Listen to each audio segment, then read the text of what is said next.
1991 წელი. საქართველოს სამოქალაქო ომის პირას იმყოფება. ერთმანეთის მიღოლებით იძარცვება და იხურება ქარხნები. სწორედ ამ პერიოდში 23 წლის უნივერსიტეტის კურსდამთავრებული ცეზარ ჩოჩელი ბიზნესში პირველ ნაბიჯებს დგამს.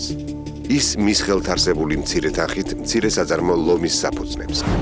მათ დაიწყეს ბიზნესი ნოლიდან, ასე რომ ვთქვათ, რაღაც პატარა შენობა იყო მიტოვებული ქსნის სანაპიროზე და თვითონ თავისი ხელი, თავის შრომით მახსოვს რა ეს იაგო იმ რაღაც პატარა მურავე იქ ტრანგალეტით დადიოდა, თვითონ მუშაობდნენ, ყველაფერს თავის ხელით აკეთებდნენ და მას მერე რაც მათ განავითარეს თავიანთი შრომით ეს ყველაფერი ახალგაზრდანი გამოცოცხლდა.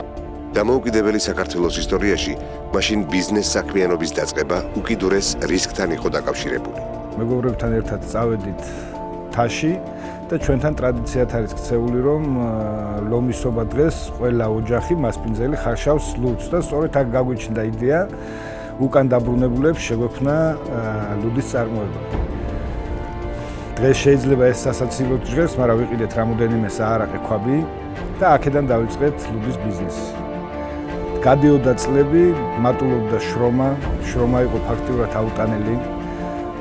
ყველაფერი იყო ჩვენი ხელით გასაკეთებელი, დაწყებული მშენებლობიდან ლუდის ხარშვა, თვითონ დისტრიბუცია და აი ამ პირობებით მოვედით 94 წლამდე. მცირე საძარმო ლომისი ქართულ ბაზარზე წარმატებული პროდუქტი გახდა და ცეზარ ჩოჩელის ბიზნეს ჯგუფმა განვითარება დაიწყო. თუმცა იმ პერიოდის მმართველები ქართული ბიზნესის განვითარებას ხელს არ უწყობდნენ. პირიქით, სახელმწიფო მანქანა ცეზარ ჩოჩელის ბიზნეს ჯგუფის წინააღმდეგ პირველად ამოქმედდა. 1999 წელს ქარხანა გააჩერეს და 6 თვის განმავლობაში მიდიოდა ძიება.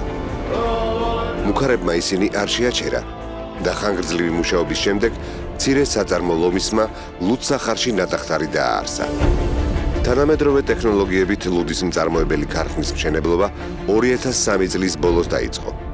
ლუდსახარშმა ნატახტარმა 2 წელიწადში, როგორც უმაღლესი ხარისხის ლუდმა, ქართული ბაზრის 42% დაიკავა. ჩვენ ყოველთვის ვაკეთებდით ისეთ საქმეს, რომელიც სჭირდებოდა ქვეყანას, რომელიც იყო გაცილებით რთული შესაქმნელათაც და სამართავადაც, ვიდრე იყო ხორცის ბიზნესი, მარკეტების ქსელის მოწყობა, ბაზრობების მოწყობა და ასე შემდეგ. მე სწორედ გამიგეთ, არავის შეურაცხყოფას არ ვაყენებ, ყველა ბიზნესი, რომელიც ქვეყანაში გაკეთდება, პატივსაცემია, მაგრამ ჩვენ ყოველთვის ვირჩევთ რთულ გზას, რამე თუ ჩვენს მიერ გაკეთებული საქმე ეს დარჩება ისტორიას. დღეს შეიძლება ბევრს გონია, რომ ეს კომპანიები, რომელსაც ჩვენი ოჯახი და ჩემი მეგობრები ფლობენ, ეს წარმოადგენს ჩვენს ქონებას და ჩვენს საკუთრებას. ეს არის პირველ რიგში ჩვენი ქვეყნის საკუთრება, ჩვენი ხალხის და პირველ რიგში ვინც სარგებელს ღებულობს აქედან, ეს არის სახელმწიფო ბიუჯეტი, ეს არის აქ დასაქმებული ადამიანები და ეს არის ქვეყნის სახე. წარმატებული ბიზნეს ჯგუფის წინააღმდეგ ბრძოლა პოლიტიკოსებმა დაიწყეს. ქვეყანა შიდა პოლიტიკური არეულობის გარდა ღიად დადგა რუსეთის აგრესიის წინაშე. მიუხედავად მძიმე ვითარებისა, ცეზარ ჩოჩელის ბიზნეს ჯგუფმა მსოფლიოს წამყვან კომპანიებში საკუთარი იმიჯის ხარჯზე და უკიდურესი რისკის ფასად ქვეყანაში მსოფლიოს ერთ-ერთი ყველაზე დიდი ინვესტორი ანადოლუ ჯგუფი შემოიყვანა კომპანია ეფესის სახით და კომპანია ნატახტარი მიყიდა. ლუდსახარშის გაყიდვიდან მიღებული თანხა ბიზნესმენსა და მის მეგობრებს შეეძლოთ ნებისმიერ ნაკლებად რისკიან საქმეში დაებანდებინათ, მაგრამ ეს არ გააკეთეს. მოკლე დროში ცეზარ ჩოჩელი და მისი ბიზნეს ჯგუფი საკუთარი სახსრების, საბანკო კრედიტებისა და მსოფლიოს წამყვანი კომპანიების დახმარებით რამდენიმე ქარხნის მშენებლობას იწყებს. 2007-2008 წლები გიფსოკარდონის ქარხანა, რომელიც მოგვიანებით გიგანტურმა კომპანია კნაუფმა შეიძინა. 2009 წელი ქართული ტკბილეულის ქარხანა ბარამბო, რომლის პროდუქციამ ღირსეული კონკურენცია გაუწია ისეთ ბრენდებს, როგორიც ალპენგოლდი და კორონა. ჩოჩელის ბიზნეს ჯგუფმა მონორიტორად მიიღო მონაწილეობა საწარმოების, ინტერპლასტისა და ბერთას მშენებლობასა და საწარმოო ხაზის ჩაშვებაში 2009 წელს. ბიზნესმენის მიერ აშენებულ საწარმოებში იმ წლებშიც და დღესაც სხვადასხვა რეგიონებიდან დევნილი მოსახლეობა დასაქმდა პირადად ცეზარ ჩოჩელის გადაწყვეტილებით. ზოგ შეუძლია ცეკვა, ზოგს სიმღერა, ზოგი პოეტია, ზოგი ხატვარი. ჩვენ სამწუხაროდ საბედნიეროდ არ ვიცი, მოგცა ნიჭი უფალმა გვეშენებინა ქარხნები. ძალიან ძნელია იმ საქმეს შეელიო, რომელიც ძალიან გიყვარს და რომელშიც პოულობს სიამოვნებას. ჩვენ არ გვიზიდავს არანაირი ფული, არანაირი ფუფუნება. ჩვენი ყველაზე დიდი სიამოვნებაა, როდესაც იქნება წარმოება და თან ისეთი წარმატებული წარმოებები, რომელიც ჩვენი ჯგუფის მიერ არის შექმნილი. რა უნდა გაგვეკეთებინა სხვა, მე წეგან აღვნიშნე. ჩვენი დღეს ზოგიერთს მიაჩნია, რომ შეცდომა იყო, რომ ჩვენ ეს ფული უნდა ჩაგვედო უძრავ ქონებაში, უნდა ჩაგვედო ბანკში, უნდა დავკავებული ყავით სხვა საქმიანობით. ჩვენ ესე ავფიქრობთ, იმის და მიუხედავად, რომ ძალიან მძიმე გზას გავდივართ. უკვე 23 წელია ერთი და იგივე გზას გავდივართ და ერთი და იგივე წნეხის ქვეშ ვართ, არაფერი არ შეცვლილა მოყოლებული 90-იანი წლებიდან ბიზნესთან, წარმოებასთან დაკავშირებით, ჩვენ მაინც ამ გზით მივდივართ და ამ გზას გავაგრძელებთ. ცეზარ ჩოჩელი და მისი მეგობრები მიღწეულზე არ შეჩერებულა.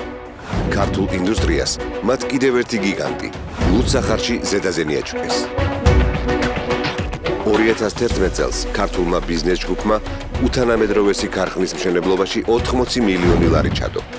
უკვე ერთ წელიწადში ზედაზენმა ქართულ ბაზარზე ცნობილი გერმანული ბრენდი ბიტბურგერი შემოიყვანა და საქართველოს ლუდის წარმოების ისტორიაში პირველად გერმანული პრემიუმ ბრენდის გიონინგ პილზნერის წარმოება დაიწყო. ქარხანა პარალელურად გამაგრილებელ სასმელებსაც აწარმოებს. ამ გიგანტურ ქარხანაში 1100 ადამიანია დასაქმებული. ყველაზე მთავარი რაც ჩავდეთ ზედაზენში ეს არის სული და გული და შრომა ძალიან დიდი. თქვენ თითოეული ადგილი რომ ნახოთ თუ რა დონეზეა მოწყობილი თუნდაც თანამშრომლებისთვის ნებისმიერი ადგილი სადაც თანამშრომლებს უწევთ ყოფა ესე ვთქვათ თქვენ დარწმუნდებით რომ აქ ეს კომპანია არ არის შექმნილი მაინც და მაინც გამორჩეულად რაღაც ფულის საშოვნელად როგორც ეს ზოგიერთს მიაჩნია ეს კომპანია შექმნილია საჩვენებლად რომ ქართველებს შეგვიძლია ანალოგიური კომპანიების შექმნა და ზედაზენი არის უკეთესი იმასთან შედარებით რომელიც არის ევროპაში ბევრ ქარხანასთან შედარებით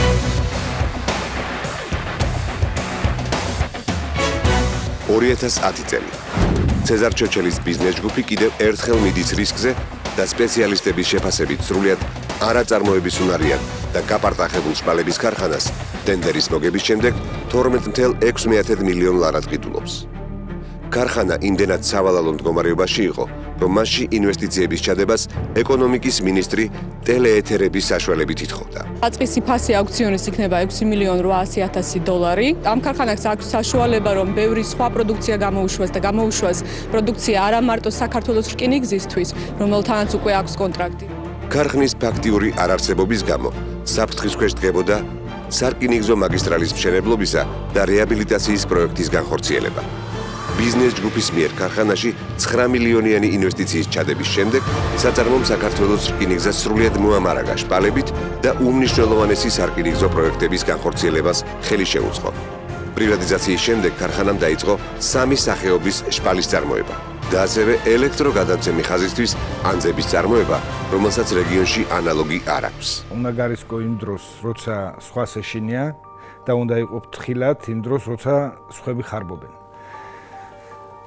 ჩვენ რატომღაც აი ამ პრინციპის მიმდევრები ვართ ყოველთვის. როდესაც ჩემმა ძმამ ჩვენ ჯგუფთან ერთად შეაფასა აღნიშნული ბიზნესი, შეიძლებოდა ამ საქმიდან გამოსულიყო ბიზნესი. ამ დროს დღეს ძალიან ბევრს საუბრობენ, თითქოს იყო რაღაც ხელი შეწყობა, ჩაწყობა და ასე შემდეგ. მათ ჩვენ საქართველოში თუნდაც ერთი აუქციონი, სადაც ეკონომიკის მინისტრი პირადად გამოდის და უწევს რეკლამირებას ამა თუ იმ კომპანიას. ანდა მაჩვენონ, სადაც გარიგებას ჰქონდა ადგილი, თუ ესეთი იყო, როდესაც აუქციონამდე საბალანსო ღირებულება 8 მილიონიდან, რომელიც გაზრდილი იყო უკვე 2007 წელს, ზრდიან კიდევ დამატებით 5 მილიონით. 2008 წელს ხდება ესეთ რაღაც, აუქციონამდე ერთი თვით ადრე საწესდებო კაპიტალიდან იღებენ 3 მილიონ ძირითად საშუალებას და უკანაბრუნებენ 8 მილიონს. ნუ აქ უკვე ყველაფერია ნათქვამი. უბრალოდ ეს ყველაფერი მაგონებს ერთ ნაწარმოებს მაგდანას ლუჯას. როდესაც დავარდნილი იყო და არავის არ სჭირდებოდა და მიმხედვარი არავინ არ ყავდა, და შემდეგ როცა უკვე მოაღონიერეს, ფეხზე დააყენეს, თქვენ გახსოვთ უკვე რომ 1000 მსურველი და ესე ვთქვათ ძალიან ბევრი დაინტერესდა უკვე რა. ანალოგიური პროცესია შპალის ქარხანასთან დაკავშირებით. 1991 წლიდან დღემდე ცეზარ ჩოჩელს და მის მეგობრებს მათ საკუთრებაში არსებულ საწარმოებში 5000-ზე მეტი ადამიანი ყავთ დასაქმებული.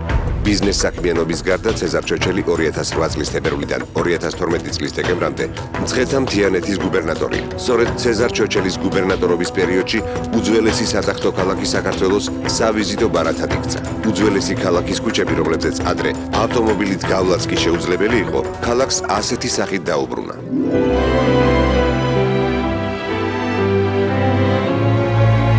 გუბერნატორმა ჩოჩელმა ამოაშრობინა ჭაობები და მცხეთის ძველ უბნებს რესტავრაცია ჩაუტარა.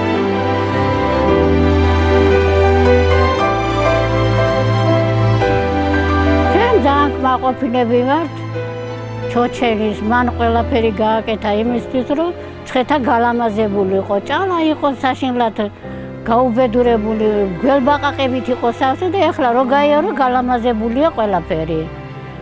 ასე ქუჩებში აქაც ტალახი იყო, მაგრამ ეხლა არის მშვენივრად ასფალტი დაღებული და ქვაფენილი არის. ქონდა ახლა ბინები ქონდა, მაგრამ ესეთი როგორც ეხლა გაგვიკეთეს არ ქონებია. სახურები გამოცვალეს, კედლები გამოცვალეს, მშვენიერი ბინა არის. ხალხს ზოგ დანგრეული სახლი ქონდა და ხელმეორედ აუშენეს. არის კიდევ ერთი დეტალი ცეზარ ჩოჩელის ცხოვრებაში, რომელზეც მას საუბარი არ უყვარს და არც იმ პერიოდის ფოტო და ვიდეო მასალა აქვს შემონახული.